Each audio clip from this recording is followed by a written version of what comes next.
So in this video, I'm going to be showing the common mistakes people make when power walking, when walking for fitness. So, all right, let's go. So let's get into it. The first common mistake people make is a wide and open stance. I call this the two basketball method. And this is common for men to make, especially if their lateral muscles are overdeveloped. And yeah, it's just not an efficient way to walk because you want the swing motion of your arms. The next one is swinging your arms, but swinging them across your body.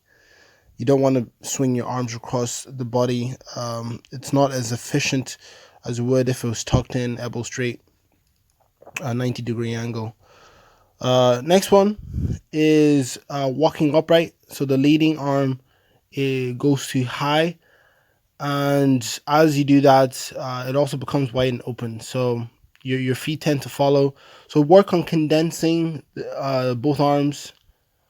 And the last one is leaning forward as you walk. Now, some people do this because of bad posture, and some people do this because they believe it'll help them walk faster.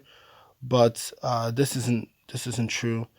The more efficient way is to stand up straight, stand upright, elbows tucked in, walk with a good stride pattern, not overstriding, but just a nice stride pattern. Looking forward helps to keep your back aligned, and yeah, you'll find yourself being more efficient if you walk this way.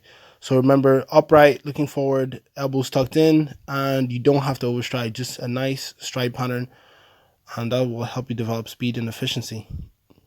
So yeah, thank you very much for watching. Peace, love, veganism. Like and subscribe. Share this along. I'm